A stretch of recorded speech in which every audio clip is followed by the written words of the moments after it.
السلام علیکم ورحمۃ اللہ وبرکاتہ۔ مفتی صاحب ایک بات اور پوچھنی تھی کہ حضرت شیخ فرید الدین گنج شکر یعنی حضرت شیخ فرید الدین رحمۃ اللہ تعالی علیہ کے نام کے آگے گنج شکر لگاتے ہیں، تو کیا اس کے پیچھے کوئی پس منظر ہے؟ برائے کرام اس کے بارے میں کچھ وضاحت فرما دیں۔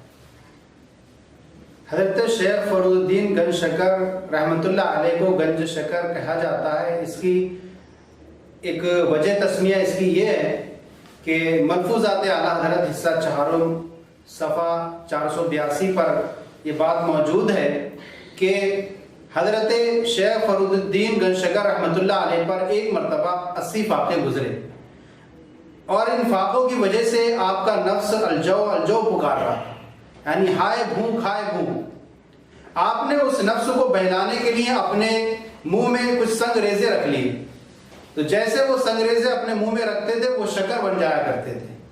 تو اس طرح سے آپ اپنے منہ میں جو ہے سنگریزے رکھتے وہ شکر بن جایا کرتے تھے۔ اسی مناسبت سے آپ کا یہ نام گنج شکر پڑ گیا اور آپ کو گنج شکر کہا جاتا ہے۔ اللہ تعالی عالم و رسول